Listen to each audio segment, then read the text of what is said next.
A continuación, Verde 2.0.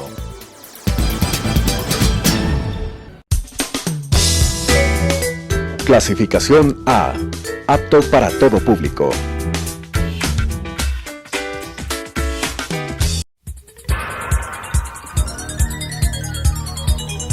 Las opiniones vertidas en este espacio por la producción y dirección del programa son de exclusiva responsabilidad de sus autores y de quienes intervienen en ellos.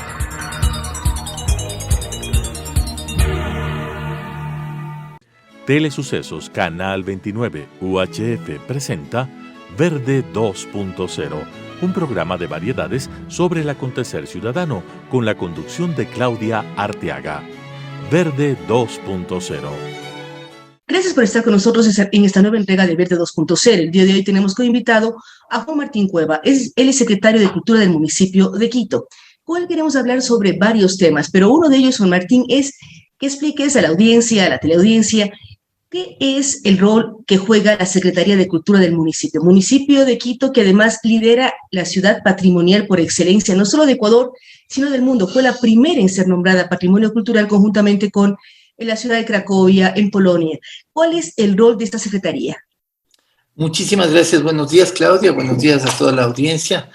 Me parece, te agradezco mucho empezar con esa pregunta, porque a veces no se entiende muy bien y nos parece que es importante resituar un poquito para qué existen en las distintas instancias públicas, en los distintos GADS en particular, los gobiernos autónomos descentralizados tienen una dirección de cultura o una secretaría de cultura. En el caso de Quito, es la Secretaría de Cultura que se desprendió de la Dirección de Educación, Cultura, Recreación y Deportes hace unos 12 años, me parece, y que se ocupa específicamente de, digamos, toda la política que tiende a fortalecer, a incentivar, a activar las actividades artístico-culturales en la ciudad de Quito, pero también lo que tú mencionaste en la pregunta es importantísimo, el tema de la conservación, de la puesta en valor del patrimonio. Es decir, existe un Instituto Metropolitano de Patrimonio que no forma parte de la Secretaría de Cultura y que se encarga de la gestión, digamos, de la infraestructura patrimonial y del tema patrimonial específicamente. Pero la Secretaría de Cultura, de algún modo, establece líneas de política pública para que podamos tener una vida cultural activa, rica, diversa en nuestra ciudad, en todo el Distrito Metropolitano de Quito.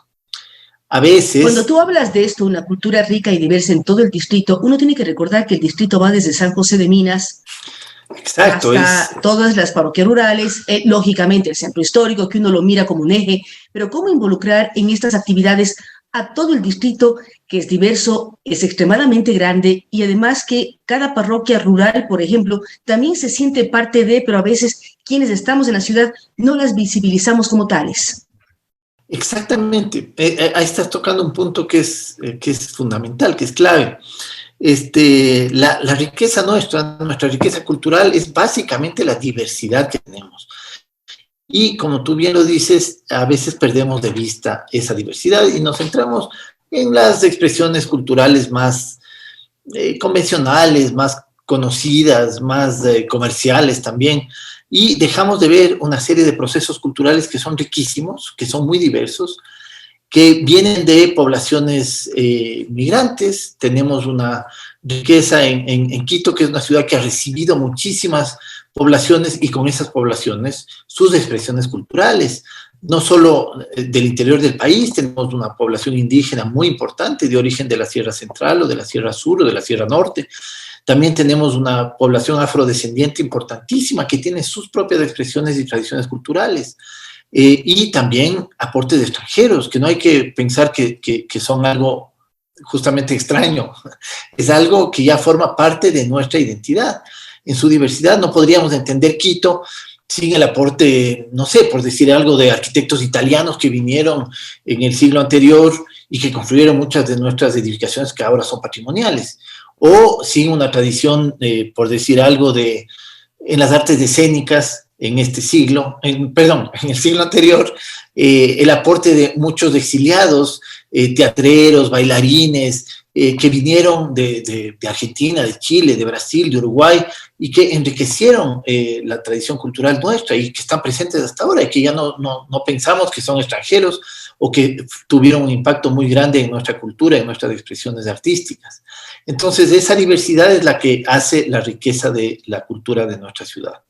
Y Quito es una ciudad generosa que abre sus puertas a los migrantes. Yo vengo de Cuenca, nunca sentí esa relación de venir de otra ciudad. Es una ciudad muy generosa, una ciudad cosmopolita hasta cierto punto, en donde todas las culturas conviven, comparten y muestran lo mejor de sí.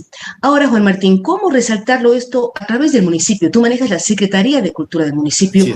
¿Cómo rescatarlo? ¿Cómo mostrar y dimensionar la diversidad de Quito y la apertura de la ciudad? O sea, tú mencionas tema arquitectónico, tema de danzas, pero desde el tema gastronómico y culinario, porque uno, si se pasea por Quito, encuentra gastronomía de las partes más diversas del mundo, y eso muestra la apertura de la ciudad. ¿Cómo mostrarlo y cómo valorarlo desde la Secretaría? Yo creo que, a ver, siempre se ha hecho un esfuerzo desde la Secretaría de Cultura, desde la Dirección de Cultura, cuando no existía la Secretaría todavía. Yo creo que ha habido altibajos, ha habido gente muy chévere, muy apasionada, muy dedicada en las instituciones municipales de cultura, pero quizás lo que ha faltado es una normativa, es una concepción, digamos, integral, ¿ya? Que ahora se está trabajando. No digo recién, ahorita se está trabajando, pero estamos trabajando en ello, en el sentido de dotar al municipio de algunas ordenanzas. Eso es tarea no de la Secretaría, eso es tarea del Consejo Metropolitano, pero nosotros estamos asesorando técnicamente ese trabajo. Ayer mismo hubo una reunión de la Comisión de Cultura, de Educación y Cultura del Consejo, en donde se debatieron 3 borradores de ordenanzas que tienen que ver con el tema cultural. Una ordenanza que establece el Sistema Metropolitano de Cultura, una ordenanza que se ocupa de la cultura viva comunitaria, que es un poco lo que hablabas antes y lo que hablábamos en la anterior, y otra que se ocupa del uso y acceso al espacio público para cultura, artes y patrimonio. Entonces, si tú tienes una normativa, tú tienes una institucionalidad fuerte, el resto es dedicarse a diseñar políticas públicas que superen una serie de taras, diría yo, que se han dado mucho en la política cultural en nuestro país, no solo a nivel municipal, sino en general. Es decir, se ha privilegiado un poquito una relación bastante clientelar entre la institución y los gestores, los artistas, los productores.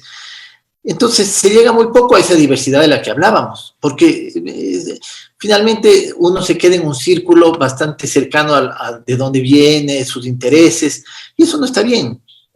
No puede ser el tema de la inversión cultural de una institución pública un tema de gustos, o un tema de conocidos, o un tema de círculos. Tiene que ser un tema de política pública que busca un desarrollo mucho más allá del evento. A veces hay una política pública que, como tú decías, es la parte de la diversidad, pero también la cultura evoluciona, hay nuevas tendencias, nuevas formas. Cada persona, de acuerdo a su visión, a su formación, ve eventos culturales de manera diferente, y eso es lo rico del mundo cultural. Pero este año también, Juan Martín, vivimos un año muy especial, que es el bicentenario de la independencia del Ecuador, porque a veces hemos pensado en los bicentenarios de Quito, Guayaquil, Cuenca. Guayaquil y Cuenca estuvieron, digamos, atravesados por el tema pandemia en el 2020, pero este año es un año muy especial. ¿Cómo dimensionar y hacer que los quiteños y los ecuatorianos pensemos en una independencia de país que fue el 24 de mayo? Va a ser todo un año especial que tienen programado. ¿Cómo acercar la historia a la ciudad? Porque si uno se para en la Plaza Grande y ve las faldas del Pichincha, donde está el Templo de la Libertad, sería loco pensar en hace 200 años ver ahí librarse una batalla durísima, en donde con todas las armas de la época estaban ahí españoles y colombianos, por decir así, o quienes formaban el ejército de la Gran Colombia. Así es, nuestra gestión este año está absolutamente marcada por el tema del Bicentenario, como es lógico. Todos los países, todas las sociedades, en particular las sociedades latinoamericanas, estamos celebrando desde hace unos años y unos años más los 200 años de nuestros procesos independentistas. Eso va mucho más allá de la gesta militar, es decir, obviamente hay la importancia histórica, el hito militar que fue la batalla del 24 de mayo, pero la batalla del 24 de mayo tiene unos antecedentes, tiene unos precursores que no son solamente inmediatos, sino que uno se pone a estudiar esto y desde fines del siglo XVIII, en 1790, 1780, ya empiezan los vientos de libertad a recorrer estos países, estas zonas, todavía no eran países, estas regiones, estos virreinatos, y ahí, por ejemplo, figuras como Eugenio Espejo, que luego no están ya en el proceso independentista como tal, pero que fueron precursores importantísimos, y va más allá también del 24 de mayo, es decir, el 24 de mayo se produce la batalla, la rendición de las tropas realistas, pero sigue el proceso, y hasta 1830 nosotros recién nos constituimos como República del Ecuador.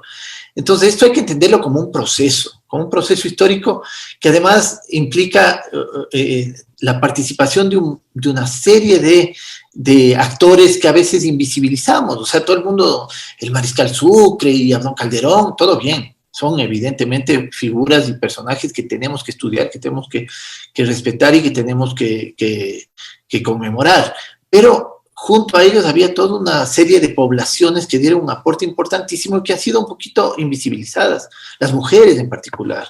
El papel de las mujeres en los procesos independentistas es fundamental.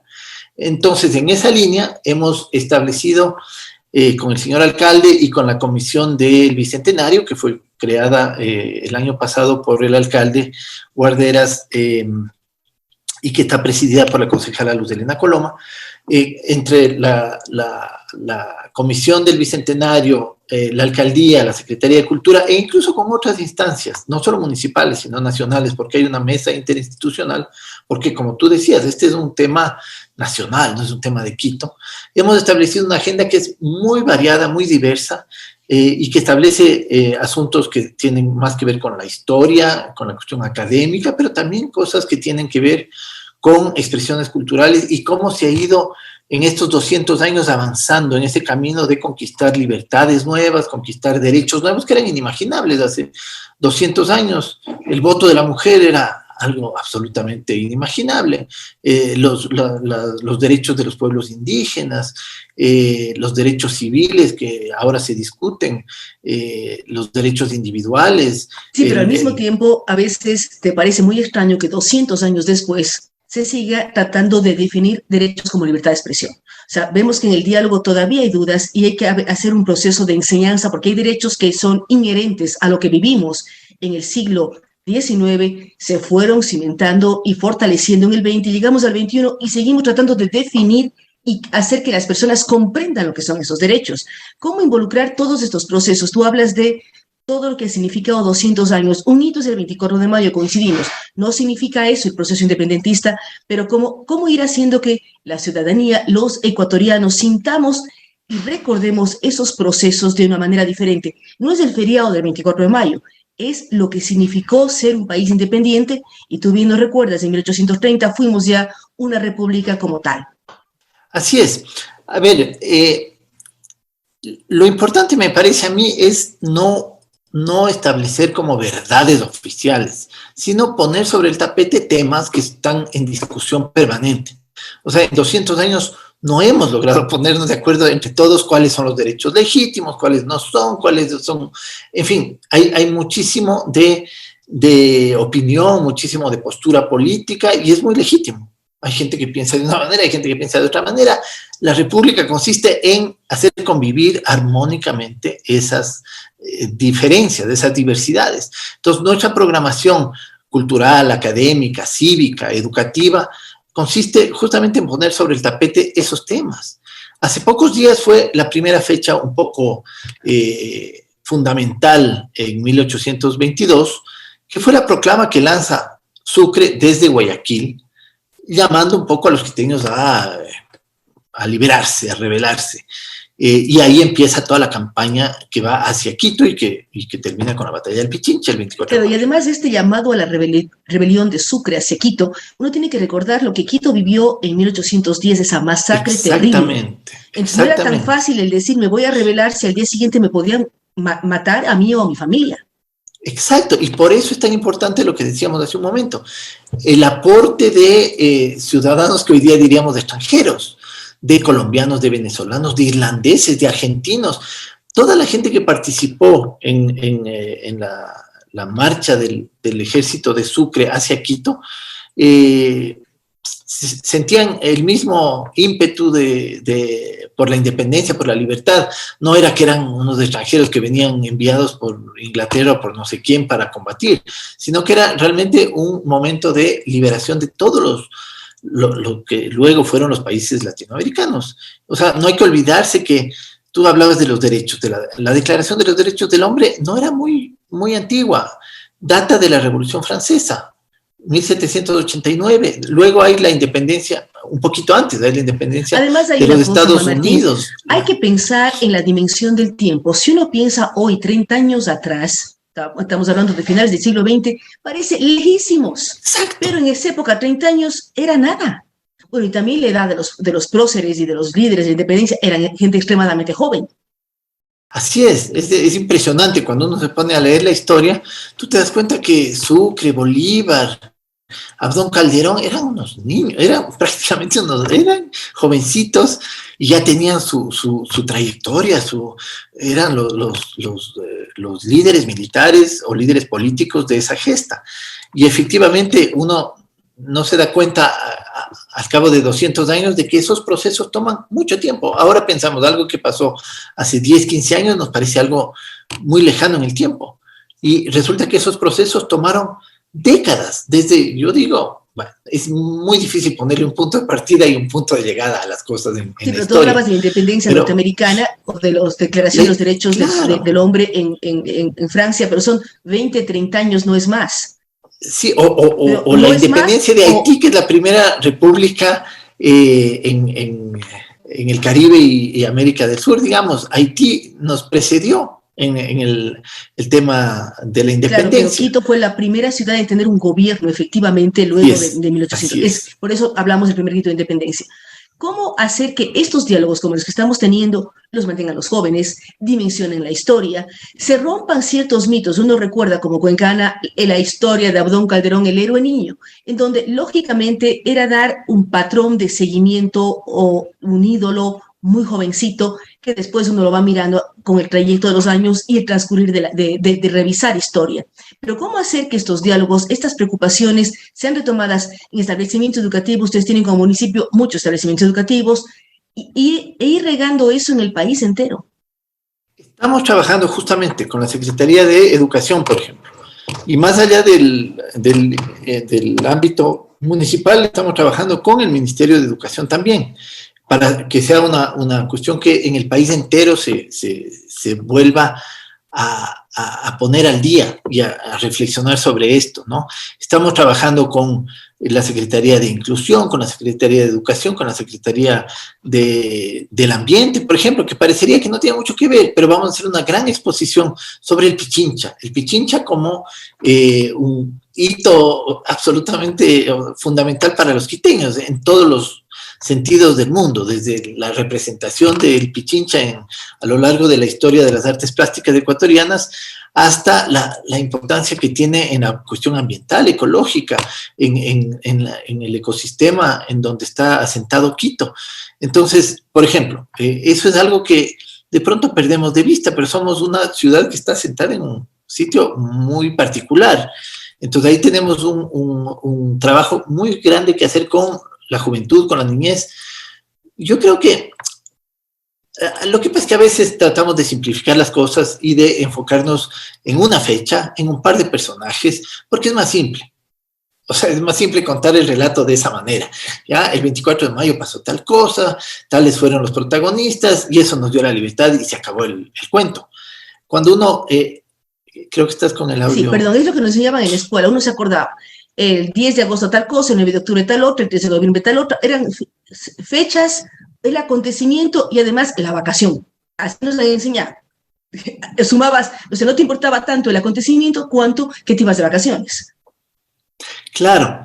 Entonces, claro, yo te decía, hay fechas en que evidentemente el 24 de mayo tendremos que hacer muchas cosas y el 24 de mayo será un día efectivamente festivo de recordación, de conmemoración. Es importantísimo. Te hablaba hace un momento del 20 de enero, que fue la proclama de Sucre. Son fechas que están en el calendario y es normal. También entender las fechas de la independencia de Guayaquil, de la independencia de Cuenca, como parte de un proceso. No hay una competencia, al contrario, hay un proceso en donde todos, poco a poco, progresivamente, íbamos conquistando lo que luego se constituirá como la República del Ecuador. Y también lo que pasó después. O sea, 1922, la masacre de Guayaquil.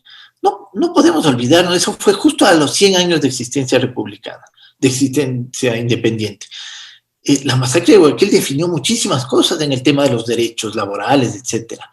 Entonces no podemos olvidarnos de otras fechas que ha habido posteriormente a 1822 y que han hecho que esta sociedad se replantee, se cuestione, se mire a sí misma, se vuelva a pensar las constituciones que hemos tenido, cómo han ido avanzando, el tema de la esclavitud, el tema de los derechos de la mujer, los derechos de los pueblos indígenas. Y Ecuador en general ha sido un país de avanzada, la primera mujer que vota en Sudamérica, uno de los primeros países que acepta el divorcio, por ejemplo, y hay una serie de elementos. Ahora, Juan Martín, el tiempo corrió muy rápido, esperamos tenerte una nueva entrevista.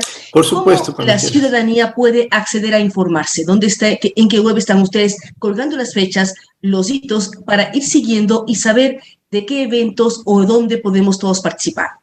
Importantísimo.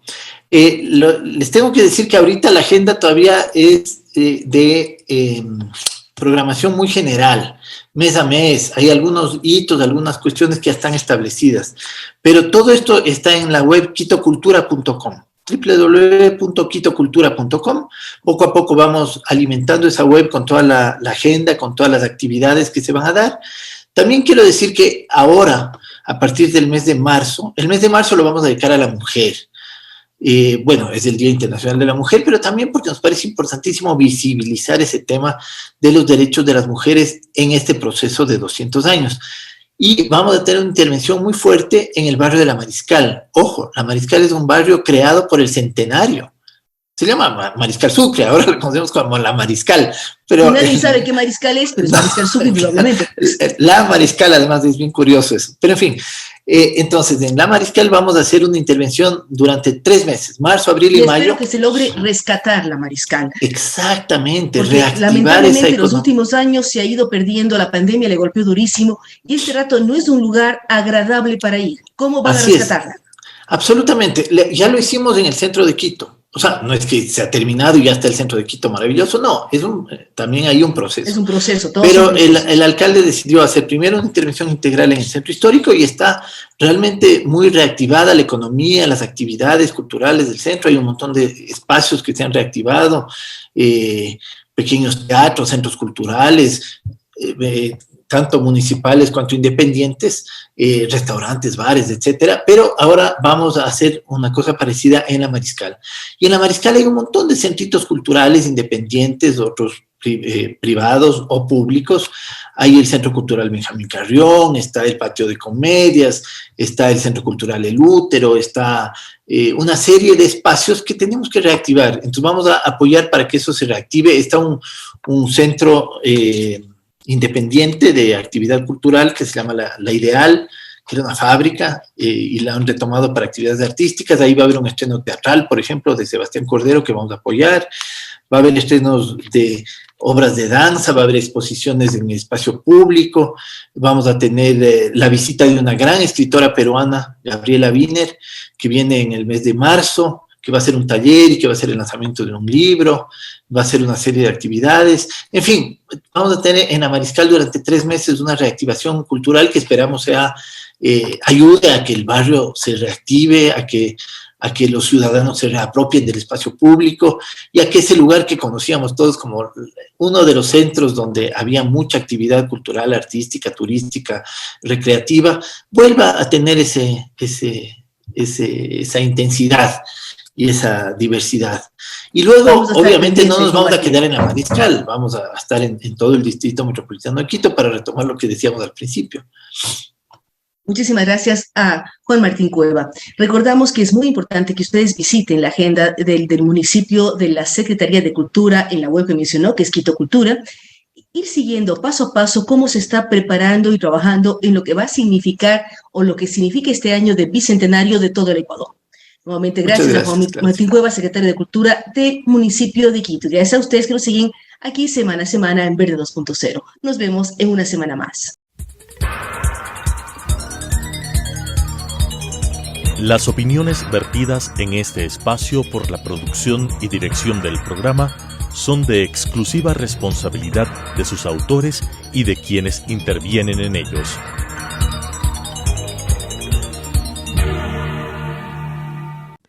Telesucesos Canal 29 UHF presentó Verde 2.0, un programa de variedades sobre el acontecer ciudadano con la conducción de Claudia Arteaga. Verde 2.0.